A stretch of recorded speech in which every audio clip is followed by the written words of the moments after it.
یەکێتە لە هۆکارەکانی خەم و خەفەتی ئێمە، دڵتەنگی ئێمە، دڵ ناخۆشی ئێمە کە دڕمان پڕە لە خەم و خەفەت و پەژارە ئەوەیە کە ئێمە بە زیکری خوا، بە قورئان خوێندن، عیبادەتی خوا مرتاح نابین. بەڕاستی ڕوون و ئاشکرایە قورئان شیفایە، ئێمە قورئان ناخوێنین. زیکر شیفایە بۆ دڵەکانمان، نایکەین ئیلا بە کەمی نەبێت. ئەزانی خوای گەورە چی دەفەرمێ؟ ئەلا بذیکر الله تطمئن القلوب.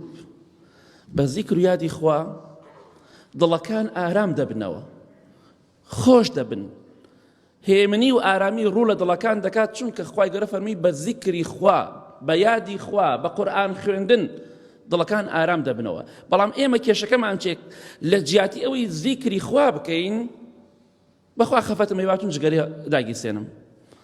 دەمانەوێت خوای گەورە دەفەرمی الذين آمنوا وتطمئن قلوبهم بذكر الله.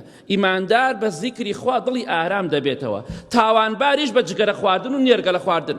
بەخوا خەفەتم هەیواتون جگەرێ بخۆم. ڕۆژی جگەرە خواردنە خەفەتم هەیە، ڕۆژی نێرگەلە خواردنە. گۆرانێکم بخەنە سەری، با گوێ لە گۆرانی بگرم، خەفەتبارم، خەمبارم.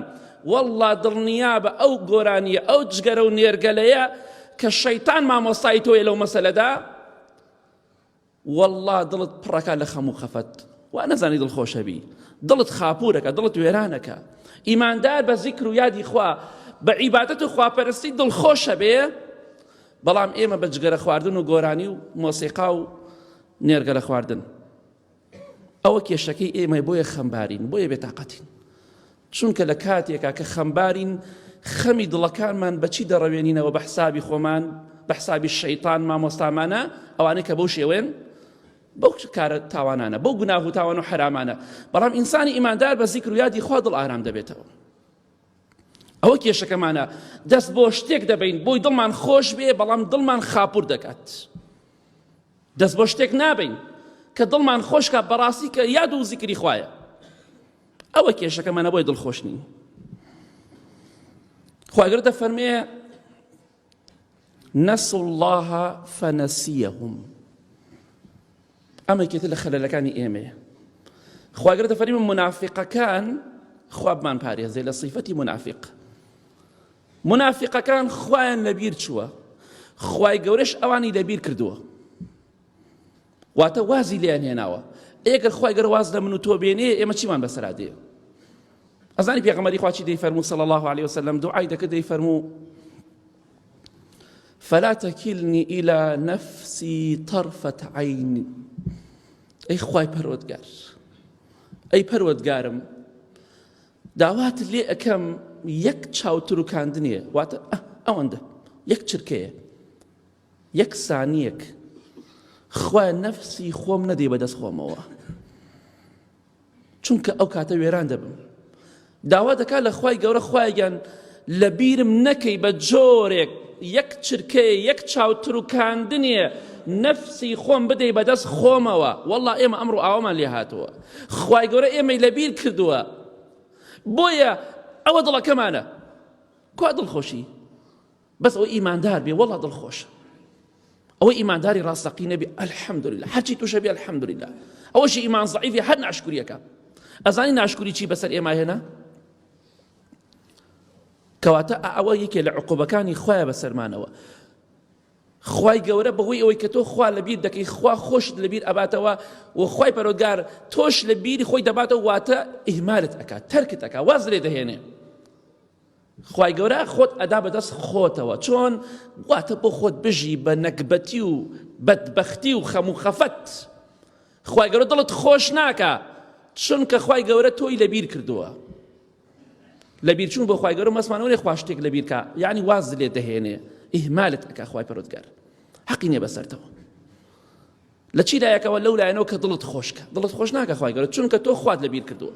هەر کەسێک خوا لەبیر کە، خوای گەورە وای لێ دەکات بەردەوام خەمبار بێ. بۆیە ئێمەش دوعا بکەین، بڵێن خوایگیان یەک چرکەیە، یەک چاوتروکاندنێ، نەفسی خۆمان نەدەی بەدەست خۆمانەوە، چونکە بەدبەخت و شەقاوەتی ڕوومان تێ ئەکات. یەکێتر لە کێشەکانمان چییە؟ بۆچی خەمبارین؟ بە بەشی خوا ڕازی نین. پێغەمبەری خوا دەفەرمێ صلی الله عليه وسلم وەرضە بما قسم الله لك تكن أغنى الناس. بە بەشی خوا ڕازی بە دەبیتە دەوڵەمەندترین کەس. ئێمە بەشی خوا ڕازی نین بە هیچ جۆرێک زۆر بمان. پێشتر پێش ئەم وەزعە پێش ئەم قەیرانە ئەو خەڵکەی خوابی بڕێ ئەمەکەی حاڵە ئەمەکەی ژیانە خوالیان بە زیاد نەکا کور ئەمەکەی حاڵە مسلمانەوە 500,000 معاشی بووە ئەوی لە ڕووم نایە بچم وەریگرم با بێتە ملیۆنە مانگی داهاتۆ چم کاکە بە مۆزەفەکەی ئەوت بەخوا لە ڕووم نایە بۆ 500 بێم من پیاوێکی بە شەخسیەتم ناتوان بۆ 500,000 بێم بۆ معاشەکە. لوتمان ئاوا بوو خوا لوتمانی ئاوا لێ کرد چونکە هەرمانە خوابی بڕێ قەسەم بەخوا بڕە ئەو بازاڕەوە ئاوا مالیکێ بگرێ دەستەوە ئەو خەڵکە بدوێنە چوار نافەر الحەمدوللا هەمووی دەڵێ خوابی بڕێ ئێمەکەی حاڵەمەکەی ژیانە. سپاسی خوا بکە مەزلومی سەربەرزی ظالمنی سەرشۆڕنیت بە بەشی خوا ڕازی بە. ئیمام شافعی دەفەرمێ إذا ما كنت ذا قلب قنوع فأنت ومالك الدنيا سواء. ئەگە تۆ خاوەن دڵێکی بە قەناعەت بی تۆ لەگەڵ پاشای دنیادا یەکسانی بەخوا لە پاشاکان دڵخۆشتریشی لە سەرکردەکان دڵخۆشتری بەڵام خاوەن دڵێکی بە قەناعەت بی. ئەمڕۆ خەڵکی قەناعەتی نەماوە. ئێستا خەڵکەنە ناڕەحەتە گومانیتیان نییە زڵم و خیانەت و گەندەڵی و هەموو شتێکەیە بەڵام سوێن بەخوا خەڵک ڕوبعێکی 94 خەڵ ناڕەحەت نییە. سوێن بەخوا دوعا بکەین باخوای گەورە خراپترمان بەسەران نەهێنێ هەرچەندە ناڕەحەتین خەڵکی هەندێکێنە ناڕەحەتیایە بەس وەڵڵا ڕوبعێکی ئەوە ناخۆشنێ کە شەڕ و شۆڕی ڕووبدات. حەزەکەی سێژەمە گۆشت و برنج خۆ کە شەڕ بۆ قیمەتی چییە؟ حەزەکەی پڕ گیفانە لە پارە بێ کە نەتوانی بڕۆیتە دەرەوە لە ترسی فیشەک و پارچەی تۆپ و تەیارە ئیتە چه قیمەتێکی ژیان. بۆیە باس سپاسی خوا بکەین بە بەشی خوا ڕازی بین ئەو کاتە دڵخۆشە بین. بەڵام ئەمڕۆ چونکە قەناعەت نەماوە کەس دڵخۆش نییە هەرچەندێکمانەیە دڵین با زیاتر بێ ئەوە هۆکارەکەیتی ئەوە دەردەکەی ئێمەیە ئەوە دەردەکەیتی دەرمانەکەشی لای خوایە کە ئێمە ئینشاءڵڵا بە ئیزنی خوا ڕووکەینە خوا. ئاخر خاڵ بۆچی ئێمە دڵخۆش نین؟ چونکە ئێمە وازمان لە عیبادەت هێنا و کەم یا زۆر کێمان ئەم شەو نوێژمان کرد دەی کێمان ئەمڕۆ جوزێ دوو جوز قورئانمان خوێنە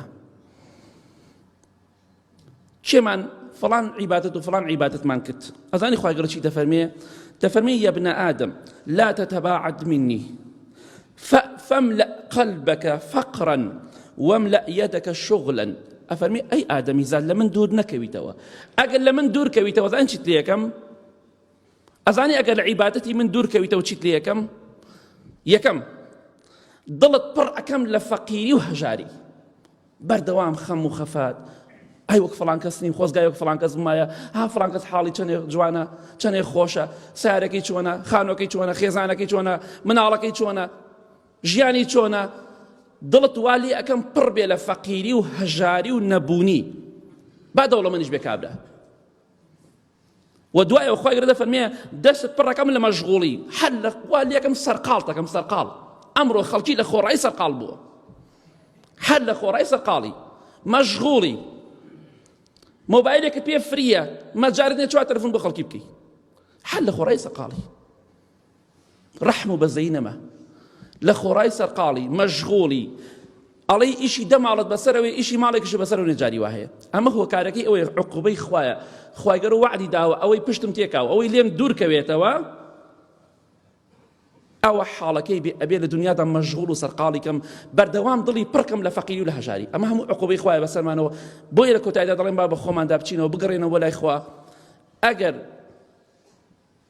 دڵخۆشیمان دەوێ ئەگەر مرتاحیمان دەوێت تەنها لەودا ڕوو بکەینە خوا و خوامان لەبیر بێ بەردەوام خوای گەورەش ئینشاڵڵا دڵخۆشمان دەکات.